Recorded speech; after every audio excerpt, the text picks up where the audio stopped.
दरअसल लगातार जिस तरीके से आरजी कर मेडिकल कॉलेज में ट्रेनी डॉक्टर के साथ जो हैवानियत, जो बर्बरता हुई है, उस पूरे मामले में अब लगातार जो ममता सरकार है वो बैकफुट पर आ गई है। क्योंकि ममता सरकार यानी कि जो मुख्यमंत्री हैं ममता बनर्जी ने साफ कर दिया है कि वो इस्तीफा देने के लिए तैयार हैं न्याय के लिए।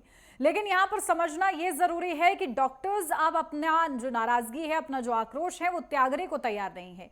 क्योंकि ममता बनर्जी ने 2 घंटे तक इंतजार किया कि बातचीत हो जाए, लेकिन जो प्रदर्शनकारी डॉक्टर्स हैं वो नहीं माने। और इसीलिए हमने शायद इसे नाम भी दिया है कि लगातार ममता सरकार की जो पुकार है उसे डॉक्टर्स इनकार करते हुए नजर आ रहे हैं। उनका आक्रोश इस बात को लेकर है कि कहीं ना कहीं लापरवाहियां सरकार की तरफ से की गई हैं, जिसके चलते स्थिति इतनी ज्यादा बिगड़ी है। ऐसे में उन प्रदर्शनकारी डॉक्टर्स को एक बड़ा आश्वासन चाहिए और सोचने का विषय यह है कि आखिर किस तरीके से अब ममता बनर्जी की सरकार जो है धैर्य के साथ इस पर निर्णय लेगी। तो देखिए, खास यही देखना महत्वपूर्ण रहेगा कि क्या कुछ बड़ा निर्णय जो है लिया जाता है।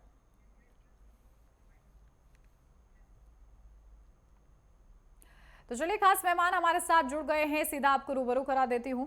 हमारे साथ अश्विनी शाही बीजेपी नेता जुड़ गए हैं। अश्विनी जी, बहुत स्वागत आपका। हमारे साथ सोफिया खान टीएमसी नेता जुड़ गई हैं। सोफिया जी, आपका भी बहुत स्वागत। हमारे साथ विपिन शर्मा वरिष्ठ पत्रकार जुड़ गए हैं। विपिन जी, आपका भी बहुत स्वागत। शुरुआत करती हूं सोफिया खान जी आप ही के साथ, क्योंकि जिस तरीके से ममता बनर्जी लगातार अब ये कह रही है कि मैं न्याय के लिए इस्तीफा भी दे सकती हूं, लेकिन अब शायद बहुत देर हो गई है, क्योंकि डॉक्टर्स जो हैं अब अपनी नाराजगी त्यागने को तैयार नहीं है। आप लोग अब क्या स्टैंड लेंगे और किस तरीके से उन्हें मनाने का प्रयास किया जाएगा? नमस्कार आप सभी को। जी नमस्कार। तो, महीना भर हो गया इस घटना को, और मैं यही बस कहना चाहूंगी कि जो हमारे डॉक्टर्स हैं इनके प्रोटेस्ट के कारण देखिए जो हुआ वो, उसके लिए हमारे पास शब्द नहीं है कि जितनी भी हम निंदा करें। और मैं ये भी नहीं कहती कि प्रशासन बिल्कुल पलड़ा झाड़ लेना चाहिए, लेकिन जहां तक हम डॉक्टरों की बात करें तो दीदी का सिर्फ एक ही कंसर्न था कि वो चाहती थी कि यहाँ पर कई लोग जो हैं वो चिकित्सा के कारण जिनको इलाज नहीं हो पा रहा है, उसके कारण कई लोगों की यहाँ मृत्यु हो गई। और इसी कारण दीदी जो है वो मिलना चाहती थी, और वो चाहती थी कि प्रोटेस्ट, देखिए प्रोटेस्ट चलता रहे, पीसफुल प्रोटेस्ट होता रहे, लेकिन सारे डॉक्टर्स अगर प्रोटेस्ट पर बैठ जाएंगे तो एक बिटिया को न्याय दिलाने के लिए हमारी कई घर जो है वो उजड़ रहे हैं, कई लोग जो है वो मर रहे हैं, कई लोग जो है वो उनको इलाज नहीं मिल पा रहा है। तो ऐसे में मुझे लगता है कि हमारी जिम्मेदारी बढ़ जाती है कि जिसको हम बोलते हैं ना कि दो गलत कभी भी एक सही नहीं होता, कि अगर जो चीजें हुई उसके लिए उनकी नाराजगी बिल्कुल जायज है और उनका प्रोटेस्ट भी अपने जगह जायज है, लेकिन मुझे लगता है कहीं ना कहीं एक संवेदनशीलता दिखानी चाहिए डॉक्टरों को। और एक कड़ा, जैसे उन्होंने कर एक मांग थी कि वो लाइव लाइव वहां से करना चाहते हैं, तो एक कड़ी चीजों के साथ वो चीजें, वो उनकी मांग थी जो प्रैक्टिकल नहीं है। दीदी उनके लिए, उनके साथ कोऑपरेट करने के लिए तैयार हैं। दीदी हर जगह खड़ी हैं। देखिए 9 तारीख को ये घटना घटी थी आरजीकर वाला, तो दीदी दूसरे दिन, वो तो उस वक्त उस रात को दीदी झाड़ग्राम में थी एक मीटिंग में, लेकिन जब दीदी कोलकाता आई तब से दीदी प्रेस के सामने हैं। दीदी कहीं भी पीठ दिखाकर नहीं भागी, वो जनता के सामने है, वो डॉक्टरों के सामने है, वो प्रेस के सामने है, और दीदी हर एक तरीके से कोऑपरेट करने के लिए तैयार हैं, और वो कोऑपरेट कर भी रही हैं। इनफैक्ट दीदी ने भी प्रोटेस्ट किया। दीदी चाहती थी कि जो मामले, देखिए हो सकता है कि प्रशासन से कुछ इनिशियल तौर पर, मैं श्योर तो नहीं हूं, लेकिन हो सकता है, देखिए इतनी बड़ी घटना हुई और कोलकाता चूंकि बहुत सेफेस्ट सिटी रहा है, और अचानक से कोलकाता में ये हादसा होने से हम सब बौखला गए। ऑब्वियसली प्रशासन के लिए भी एक धक्का था कि ये जो चीजें हुई वो होनी नहीं चाहिए थी, लेकिन बहरहाल जो चीजें हो गई वो हमारे हाथ में नहीं थी वो चीजों को। लेकिन आगे ये चीजें ना हो उसके लिए ऑब्वियसली दीदी ने अपराजिता बिल जो है वो प्रस्ताव दिया, और एक स्पेशल मीटिंग, असेंबली की एक मीटिंग के साथ उनके, देखिए उनके हाथ में जो था वो उन्होंने किया, बाकी चीजें उनके हाथ में नहीं है। सीबीआई ऑलरेडी इसकी जांच कर रही है, इनफैक्ट जांच कर भी चुकी है। संजय राव जो अक्यूज हैं वो पकड़े जा चुके हैं, उनके सीमेन, उनके सैंपल, उनके डीएनए जो है वो मैच हो गए हैं। तो इससे पता चलता है कि जो अक्यूज है वो संजय राव ही है। ये सीबीआई का कहना है, हमारे प्रशासन का कहना है नहीं। और दूसरी बात है सुप्रीम कोर्ट भी इसको मॉनिटर कर रही है। तो मुझे लगता है कहीं न कहीं बहुत सारी चीज़ें जो है सिविक, देखिए ये सिविक प्रोटेस्ट तो है ही, लेकिन साथ-साथ में बहुत सारी चीज़ें जो है वो विपक्ष के पॉलिटिकल रंग का भी ये नतीजा है कि वो बंगाल में एक अनरेस्ट और एक इस तरीके के सिचुएशन को क्रिएट करना चाहते थे, जो कहीं न कहीं वो उसमें सक्सेसफुल भी होते नज़र आ रहे हैं फॉर टाइम बीइंग।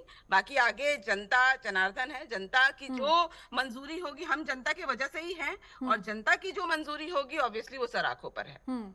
ठीक है अश्विनी शाही जी, क्योंकि जो प्रदर्शनकारी डॉक्टर्स हैं वो चाहते हैं कि प्रधानमंत्री नरेंद्र मोदी और राष्ट्रपति इस पूरे मामले में इंटरवीन करें, और इसी के लिए एक चिट्ठी भी लिखी गई है प्रधानमंत्री को। ऐसे में बीजेपी क्या स्टैंड ले रही है? आप लोग प्रदर्शन कर रहे हैं, कहीं ना कहीं इसको राजनीतिकरण भी सामने आ रहा है, लेकिन अगर इन सबको किनारे रखा जाए तो आखिर बीजेपी क्या स्टैंड ले रही है इस पूरे मामले के लिए, आगे क्या लेगी? उन्नति जी, देखिए, भारतीय जनता पार्टी राजनीति नहीं कर रही है। हम उस बेटी के साथ खड़े हैं जिस बेटी के साथ अन्याय हुआ है उस प्रदेश में, जहां की मुख्यमंत्री एक महिला है। वो पूरा अन्याय हम लोग देखते हुए, सब कुछ करते हुए, अभी हमारी टीएमसी की साथी कह रही थी कि दीदी ने प्रतिकार किया उसका, उन्होंने भी वहां पर धरना देने की कोशिश की। तो किसके खिलाफ धरना दे रही थी? आपका राज्य है, कानून व्यवस्था आपके हाथ में, आप किसके खिलाफ जा रही थी? अगर आप जाती वहां पर, उस समय डॉक्टर अगर इस चीजों को न करते कि वहां जो बिटिया जिसकी हत्या हुई, जिसके साथ बलात्कार हुआ, उसके माता पिता को ये बताया जाता है कि आपकी बेटी की तबीयत खराब है, फिर कहा जाता है कि आत्महत्या किया है, बॉडी उसकी नहीं दी जाती है, और अस्पताल के लोगों के लिंक इतने बढ़िया रहते हैं कि डायरेक्टली मुख्यमंत्री को फोन चला जाता है, फिर मुख्यमंत्री का यहाँ से मैसेज आता है, तो बॉडी इनको दिखाई जाती है। अब वो धीरे धीरे राज खुल रहे हैं कि क्या हो रहा था। जो वहां पर प्रधानाचार्य थे, प्रिंसिपल थे, उनको दूसरे कॉलेज में बताया गया, फिर बता दिया गया। ये तो कहिए कि फिर गिरफ्तारी हो गई उनकी, वहां से हो हल्ला ना मचता तो नहीं होता। लेकिन उस अस्पताल के आरजी करके मरीज कल्याण संघ जो है, उसके अध्यक्ष नाम है, विधायक हैं सुदीप्त घोष, उनका उनके साथ एक रिश्ता पाया गया। क्या टेलीफोन पर कॉल हुई है, कल छापा पड़ा है उनके यहाँ भी, एक दो दिन पहले शायद पड़ा है छापा। अब वहां से भी कड़ियां जुड़ रही, यानी कि टीएमसी विधायक की कहीं ना कहीं कोई संलिप्तता है, तो टीएमसी की संलिप्तता है। अब आते हैं ममता बनर्जी जी के ऊपर। ममता बनर्जी जी, देश में एक कानून है, निर्भया के बाद बना था, ममता बनर्जी जी ने उसको लागू नहीं किया अपने यहाँ। अपने यहाँ एक बिल लेकर आई वो कि ये अपराजिता बिल हम पास करते हैं। वो जान रही थी कि इसको जाने के लिए ये सेंट्रल में भेजा जाएगा, राज्यपाल के पास भेजा जाएगा, सदन में भेजा जाएगा, राष्ट्रपति के पास भेजा जाएगा, यानी कि ध्यान भटकाने की कोशिश कि हमने तो बड़ा खतरनाक बिल बना दिया था, इन लोगों ने लटका दिया। तो ये सब चीजों में फेल हो गई वो। उन्होंने डॉक्टरों का जो प्रोटेस्ट था, वो अपनी बहन के साथ न्याय चाहते थे, हम लोग भी न्याय चाह रहे हैं। कोई राजनीति, हम किसी के दुखद मृत्यु पर, दुखद बलात्कार पर हम राजनीति नहीं करना चाहते हैं। कल ये जो फोटो आप दिखा रही थी, जहां ममता बनर्जी जी हाथ जोड़ रही थी, क्यों आ गई ऐसी आफत हाथ जोड़ने की? डॉक्टरों ने इनका विरोध किया कि भाई हम बैठक नहीं करेंगे आपके साथ, अगर हम बैठक करेंगे तो बंद कमरे में नहीं करेंगे, और बंद कमरे में करेंगे तो उसकी लाइव स्ट्रीमिंग होनी चाहिए। या आप हमसे क्या कह रहे हैं, हम आपसे क्या मांग कर रहे हैं जी? 2 घंटे तक कोई मुख्यमंत्री इंतजार करता है, कितना विरोध है आप देख लीजिए। तो इसमें कहीं राजनीति हम नहीं कर रहे हैं, और इसकी बात हम हिंदुस्तान के हर शहर में विरोध हो रहा है, विदेशों में कितना विरोध हो रहा है आप देखिए। लगभग 7, 8, 10 देश शामिल हो गए हैं जो इस कांड का विरोध हो रहा है। भारतीय जनता पार्टी, मैं आपके चैनल के माध्यम से कहना चाहता हूं कि उस बच्ची के परिवार के साथ है, उस बच्ची को इंसाफ मिले। सीबीआई जांच कर रही है, सुप्रीम कोर्ट का उसमें इंटरवेंशन हुआ है, सीबीआई अपनी एक रिपोर्ट, निष्पक्ष रिपोर्ट देगी, सब कुछ दूध का दूध और पानी का पानी हो जाएगा। हमको राजनीति करने की कोई आवश्यकता नहीं है, सिर्फ न्याय की अपेक्षा से हम वहां पर जो भी अल्टीमेटली आप लोग भी न्याय की मांग कर रहे हैं और उसके बेटे के साथ खड़े हैं, ठीक है, उनके परिवार वालों के साथ खड़े, ठीक है। विपिन शर्मा जी, सीधा आपके पास आती हूँ, क्योंकि अगर इस मुद्दे पर सभी न्याय चाहते हैं तो फिर देरी क्यों हो रही है और दिक्कत कहां पर आ रही है? साथ ही साथ अब जो डॉक्टर्स से क्या बातचीत से कोई रास्ता निकल सकता है, या फिर ये नौबत तब आई है कि ममता सरकार बैकफुट पर आई है जब बहुत देर हो गई है? इन तीनों में से क्या सिचुएशन फिलहाल आपको लग रही है? उन्नति जी, हम्म। दो अलग अलग बातें। जी। पहली बात कि माँ माटी मानुष हम्म।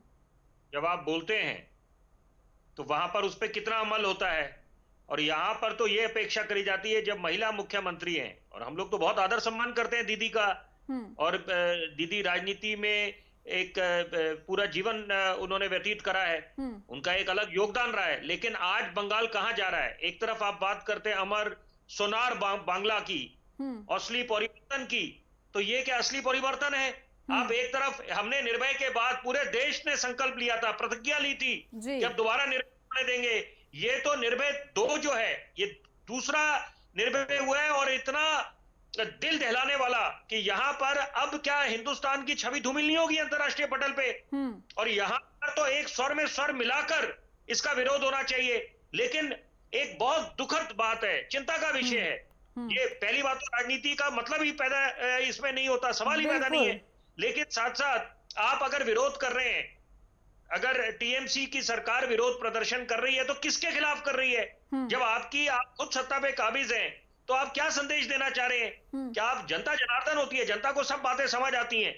और सबसे बड़ी बात है कि आप देखिए, ये बोलना राष्ट्रपति शासन लगा दिया जाए, मैं इस चीज से इत्तेफाक नहीं रखूंगा। लेकिन यहां पर और भी तरीके हैं कि आप कैसे मामले का सुध लें, कुछ सख्त से सख्त नजीर, कुछ ऐसे कदम उठाएं, कुछ नजीर पेश करें। लेकिन यहां पर अपेक्षा ये करी जाती है कि आपने सही मायने में अगर पश्चिम बंगाल को एक उत्तम बंगाल बनाना है तो आपको कुछ पुख्ता कदम उठाने पड़ेंगे। और यहाँ पर किसी भी तरह के, जो आप ये समझे कि एक तरफा बात करें या फिर वो सिर्फ वोट बैंक को साधने की बात करें, मुझे नहीं लगता। ये 21वीं सदी है, जनता जनार्दन होती है, वो भली भांति समझ रही है क्या हो रहा है। और सबसे बड़ी बात है, मुझे क्या ये याद दिलाने की आवश्यकता नहीं है कि medicine is suppose to be the noblest of all profession, second to none. जैसे मेडिसिन, डॉक्टर्स और टीचर्स को सबसे नोबल प्रोफेशनल्स बोला जाता है, उसी तरह से कि क्या ये राजनीति से प्रेरित होंगे क्या? ये तो क्योंकि इस घटना ने इतना विचलित कर दिया है पूरे देश को, तो आज 100 मर्तबा लोग सोचेंगे कि आप क्या हो रहा है देश में, हालात क्या हो रहे हैं। और दूसरी तरफ यहाँ पर आप एक तरफ विरोध प्रदर्शन कर रहे हैं, आप क्या संदेश देना चाह रहे हैं? मैं एक सवाल जरूर पूछना चाहूंगा टीएमसी की सम्मानित प्रवक्ता से, बड़े सम्मान पूर्वक पूछना चाहूंगा कि ये जो वेंडलिज्म की घटना हुई आरजीकर अस्पताल में, तो उसके लिए आपके पास क्या उत्तर है? क्या ये जनता देश की नहीं जानना चाहेगी कि यहाँ पर जो घटना हुई, जब मुख्यमंत्री जब इतनी बड़ी घटना पहले ही उसको आप अंजाम दे चुके हैं, जो ये दुर्दांत अपराधी है, उसके बाद यहाँ पर उसी अस्पताल में अगर वेंडलिज्म होती है और वहां पर आके जितने ये जो लोग संदिग्ध थे वो लोग आके उग्र हो जाते हैं और तोड़फोड़ कर देते हैं, तो वो क्या मतलब कहाँ जा रहा है बंगाल? क्या ये सवाल बनता नहीं है? जायज सवाल नहीं है? बिल्कुल। दूसरी बात, मैं एक बात जरूर बोलना चाहूंगा कि संवाद की प्रक्रिया होनी चाहिए, क्योंकि यहाँ पर वो बात मैं टीएमसी की प्रवक्ता से बिल्कुल इत्तेफाक रखूंगा, क्योंकि यहाँ पर अगर डॉक्टर्स हड़ताल पे रहेंगे तो बाकी जो एक आम आदमी है जिसको स्वास्थ्य चिकित्सा की आवश्यकता है, वो उस पर उनका सीधा असर होगा। संवाद की, it should not be a close door policy, open door होनी चाहिए पॉलिसी। संवाद की प्रक्रिया, dialogue and discussion must go on. लेकिन ये दोहरे मापदंड क्यों? जब लोकतंत्र के मंदिर में, संसद में, हंगामे में सारी बातें रह जाती है। जितने मुख्य बिल पास होने चाहिए या जो एक प्रक्रिया चलनी चाहिए, या टैक्स जो टैक्स देता है एक ईमानदार टैक्स पेयर, उसका कितना नुकसान हो रहा है कि जब सारे हंगामे में आप डायलॉग डिस्कशन हो ही नहीं रहा और वहां पर बस शोरगुल मचा रहे, तो उससे क्या एक आम आदमी क्या समझेगा? तो यहाँ पर मुझे लगता है बड़ा गंभीर मुद्दा है। अब कम से और अंत में एक बात बोलूंगा मैं कि यहाँ पर ये सहूलियत के हिसाब से हम लोग विरोध प्रदर्शन करें। हाथरस में आपने कहा, हम लोग बतौर पत्रकार हर जगह एक तरह का रुख रखते हैं। यहाँ पर चाहे हाथरस हो, चाहे मणिपुर हो, चाहे संदेश खली हो, चाहे ये पश्चिम बंगाल में आरजीकर अस्पताल में ये जो घटना हुई है, तो लेकिन यहाँ पर नेताओं का समझ नहीं आता कि यहाँ पर आप अपनी सहूलियत के हिसाब से आप जहां पर देखते हैं कि यहाँ पर फायदा होगा या यहाँ नुकसान होगा, वहां पर मौन धारण कर लेते हैं। कई बार सिचुएशन ऐसी हो जाती है कि अपने कन्वीनियंस के हिसाब से मुद्दों को इस्तेमाल किया जाने लगता है। सारे राजनीतिक दल 19-20 का फर्क हो सकता है, लेकिन ये बहुत चिंता का विषय है, क्योंकि एक आम आदमी, आप उनके दृष्टिकोण से समझिए, वो नेताओं को रोल मॉडल समझता है, तभी बढ़ चढ़ के लोकतंत्र के महापर्व में, फेस्टिवल ऑफ डेमोक्रेसी में अपनी भूमिका निभाता है। वो भी घर में घर बैठा रहे, वो क्यों निकलता है? वो इस अपेक्षा में निकलता है कि नेताओं को, जिनको रोल मॉडल समझा जाता है, वो कुछ अच्छे आदर्श स्थापित करें, नजीर पेश करें, ऐसी निजाम पेश करें जिससे मैं वो आपकी प्रेरणा ले बात से पाए। इत्तेफाक रखती हूँ और मुझे लगता है यही दुर्भाग्यपूर्ण है कि अगर ये हो जाए तो कितना स्वस्थ लोकतंत्र हमें देखने को मिलेगा। ठीक है सोफिया खान जी, देखिए आप लोगों से बहुत सवाल दागे गए हैं और कहीं ना कहीं वो सवाल लाजमी भी है। ममता सरकार जरूर बैकफुट पर आई है, लेकिन उसके पीछे वजह रही है, क्योंकि जिस तरीके से शुरुआत से इस पूरे मामले पर लापरवाही हुई है, लोगों का आक्रोश इतनी आसानी से शांत नहीं होगा। ऐसे में आप लोग कैसे उन्हें एक संवेदनशीलता के साथ आश्वासन दिलाएंगे कि इस पूरे मामले पर न्याय होगा और आगे से ऐसी कोई घटना नहीं होगी? सबसे पहले मैं अपने बड़े भाई अश्वनी जी को बोलना चाहूंगी, वो जो कह रहे हैं कि डॉक्टरों की मांग जो है वो सही है कि वो लाइव टीवी कर लेंगे तो क्या हो जाएगा। पहले ये बताइए कि किस राज्य में, सबसे पहले ये बताइए कि किस राज्य में, कोई एक राज्य का नाम बताइए, वो कोई भी किसी का भी शासन हो जहां पर ये दुर्घटना, इस तरह की दुर्घटना नहीं होती है। मध्य प्रदेश में अभी 4 दिन पहले रास्ते पर रेप किया गया और उसको फिल्मिंग की गई, उसके बारे में भी जरा टिप्पणी करेंगे तो अच्छा लगेगा। सोफिया खान जी, देखिए अगर जाऊंगी तो आप कहेंगे संवेदनहीन बयानों की मेरे पैनल में जगह नहीं है मैम, प्लीज। संवेदनहीन बयानों की कोई जगह नहीं है। अलग अलग राज्यों में हो रहा है वो भी उतना ही दुर्भाग्यपूर्ण है, और पश्चिम बंगाल में जो हो रहा है वो भी दुर्भाग्यपूर्ण है, उसको कंपेयर नहीं किया जा सकता। Please try to understand this. Live नहीं, बात वो नहीं है। बात ये है कि जो चीज प्रोटोकॉल में नहीं आता है वो नहीं आता है। आप बताइए कि प्रधानमंत्री कितनी बार आए हैं लाइव डिबेट करने के लिए? ये प्रोटोकॉल में इसलिए नहीं आता है मैम, इसलिए नहीं आता है क्योंकि पहले इस पूरे मामले को सुसाइड केस बताया जाता है। क्या हुआ और क्या निकल कर सामने आया, आप समझ पा रहे हैं इस बात को? लेकिन जब वो अपने पे आती है ना, जब हम बात करेंगे हाथरास की, तब इन्होंने क्या किया? अभी विपिन जी ने कहा कि ये निर्भया 2 है, मतलब 2012 में निर्भया का जो कांड हुआ था उसके बाद बहुत बड़ी घटना देश में जो है वो बंगाल में घटी है। शायद ये भूल रहे हैं कि हाथरास में जो हुआ, रातों रात जो है, दिनों दिन जो है बलात्कार करके रात में तो पश्चिम बंगाल आपसे पूछेंगे तो क्या हाथरस याद दिलाएंगे क्या? उस वक्त क्या हुआ था आप ये बताइए। पश्चिम बंगाल पूछेंगे तो हाथरस याद दिलाएंगे आप? नग्न अवस्था में उनको पैरेड कराया गया, उस वक्त क्या हुआ था? उस वक्त क्या हुआ था? मैं नहीं कह रही। अरे सोफिया खान जी प्लीज अपनी स्क्रिप्ट को जरा रोकिए, मेरा सवाल सुनिए पहले, अपनी स्क्रिप्ट को रोकिए जरा। इसको पॉलिटिकल रंग देना बंद कीजिए। आ रही हूँ अश्विनी जी 1 मिनट। आप कह रहे हैं निर्भया, नहीं, बात ये नहीं है। बात है कि राजनीति। मुझे ये बताइए, पश्चिम बंगाल में आपकी सरकार है, तो मैं ये प्रश्न किससे पूछने जाऊँ? रंग कौन दे रहा है? 1 मिनट सोफिया जी, 1 सेकेंड। आपने बोला कि हम लोग एक तरफा, मैंने तो मणिपुर की भी बात करी, हाथरस की भी बात करी, लेकिन जब मैं एक सरल तरीके से आपको अपनी बात समझाता हूं। अगर इम्तिहान है किसी का, अगले दिन ज्योग्राफी का पेपर है, तो आप ज्योग्राफी के विषय में लिखेंगे ना, मैथ्स में तो लिखेंगे नहीं। आज चर्चा पश्चिम बंगाल पे है, जब मणिपुर पे चर्चा होनी थी हम लोग बढ़ चढ़ के आगे थे। बिल्कुल, उस और विरोध में वो भी गंभीर विषय है, लेकिन सोफिया जी इस चीज को समझिए।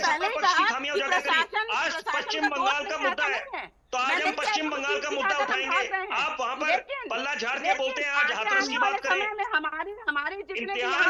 इम्तिहान जिस चीज का होगा उस पर बात चलेगी। तो आज कितने लोग मर रहे हैं बंगाल में, उसके लिए कौन जवाब देगा? उन्हें भी तो उनके लिए भी तो प्रोटेस्ट करना चाहिए ना। अरे ये तो खेल थोड़ी चल रहा है, उन्हें भी तो सोफिया जी, इतना बड़ा मुद्दा हो गया है, मुद्दा समझ पा रहे हैं आप? क्या आप हाथरस की बात करिए, आप मणिपुर की बात करिए। बड़ा हादसा है, इसमें 2 राय नहीं है। तो मैं आपसे और क्या कह रही हूँ? आम जनता को, मैं यही कह रही हूँ कि ऐसा हादसा, इस पूरे मामले को सुसाइड बताने की जो कोशिश की है, शुरुआत गलती की वहां से होती है। हड़ताल पर रहेंगे और अपनी मांगों को उस बात से मैं इनकार नहीं कर रही हूँ सोफिया जी, उस चीज पर आप राइट हैं, और उस चीज पर विपिन जी ने भी अपना कमेंट किया है कि कहीं ना कहीं उपचार व्यवस्थाएं जो हैं वो बाधित हो रही हैं, डॉक्टर्स को इस पर सोचना चाहिए। लेकिन यहाँ पर सवाल ये उठ रहा है कि आखिर ये नौबत आई क्यों? ये बड़ा सवाल है, इसका आप लोग के पास कोई जवाब नहीं है, मानिए इस बात को। देखिए उन्नति जी, ये सवाल कहीं ना कहीं, ठीक है, प्रशासन से कीजिए। ममता बनर्जी बिल्कुल खड़ी हैं, आप क्योंकि वो यहाँ की मुख्यमंत्री हैं तो उनकी जवाबदेही बनती है, वो पीठ दिखाकर नहीं भाग सकती। लेकिन कहीं ना कहीं सवाल आपके सीबीआई से भी होनी चाहिए कि सीबीआई क्या कर रही है। 20-25 दिन से सीबीआई के हाथ में केस है, तो सीबीआई ने क्यों इस चीज को, सीबीआई आके बोल दे कि संजय राव जो है एक्यूज नहीं है, कह दे ना। ठीक है। फिर प्रोटेस्ट किस बात का? अगर एक्यूज पकड़ा जा चुका है, उसके डीएनए सैंपल मैच हो चुके ठीक है। हैं, तो हम प्रोटेस्ट अश्विनी किसके जी। खिलाफ कर रहे हैं? हमें सोचने की जरूरत अश्विनी है। जी, अब तो मामला सीबीआई के हाथ में है, अब सीबीआई जो भी फैसला दे उसको मानकर आगे बढ़ा जाएगा। देखिए उन्नति जी, इतना सोफिया जी को इतना आंदोलित होने की आवश्यकता नहीं है, क्योंकि देश में किसी भी एक बेटी के साथ अगर ऐसा जघन्य अपराध होता है तो वो अक्षम्य है। कहीं भी हो, कोई मणिपुर हो, हाथरस हो, लखनऊ हो, कोलकाता हो, दिल्ली हो, कहीं भी हो। लेकिन उसके पीछे ममता बनर्जी जी की स्ट्रेटजी समझिए। थोड़ा सा जिक्र किया विपिन शर्मा जी ने। आप ये बताइए कहां पर जो है जाकर 5000 लोग उन डॉक्टरों के ऊपर हमला कहां करते हैं? जिस दिन ये घटना आती है उसके दूसरे दिन वहां पर निर्माण कार्य शुरू हो जाता है।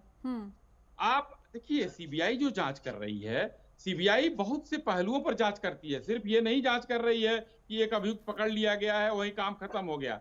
अभी इसके पीछे के क्या कारण है, कहां से इसके तार जुड़े हुए हैं, तो अभी मैंने एक नाम लिया। रिजल्ट आने तक एक वेट कर लीजिए विधायक ना। सीबीआई एक कह दे कि विधायक इसमें यहाँ जो है छापा गलत पड़ा। है। सोफिया आप जी, रिजल्ट थोड़ा आने सा तक धैर्य वेट कर लीजिए अश्विनी थोड़ा धैर्य से जी। सुनिए ना।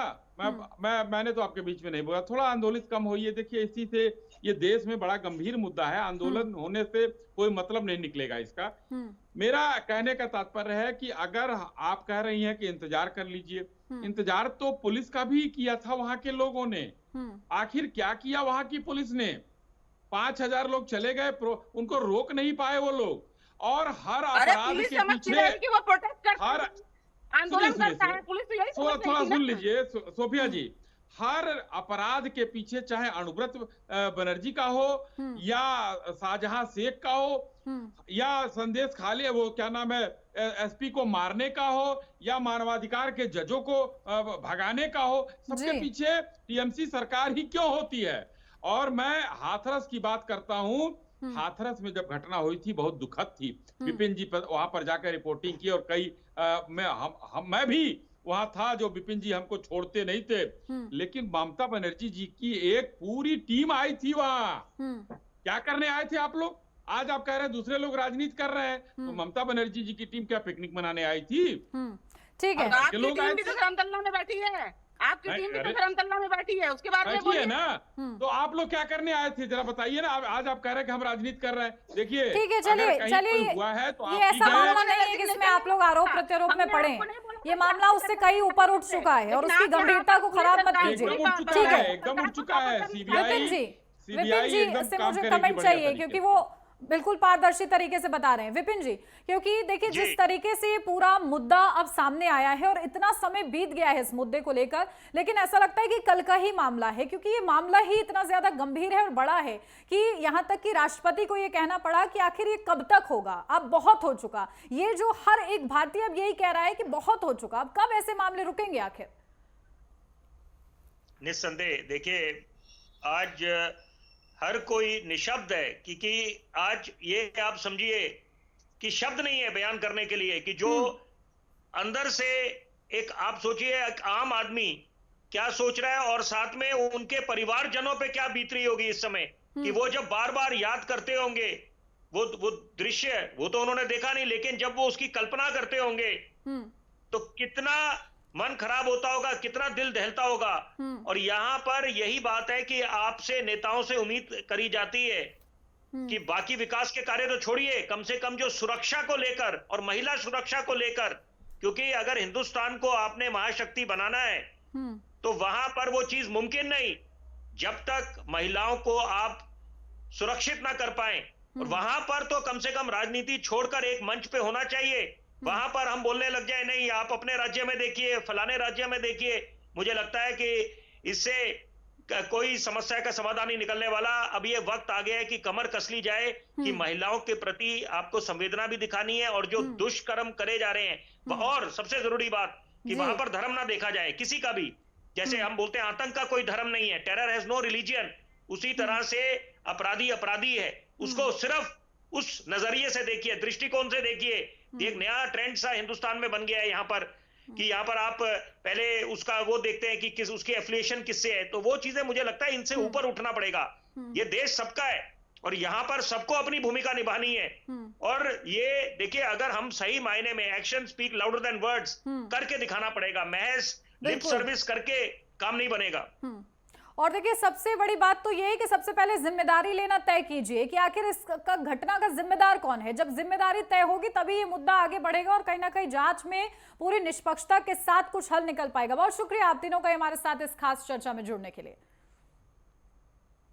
और इसी के साथ चर्चाएं खास में मेरे साथ बस इतना ही। खबरों का सिलसिला आगे भी जारी है। आप बने रहिए नेटवर्क 10 के साथ। जय हिंद।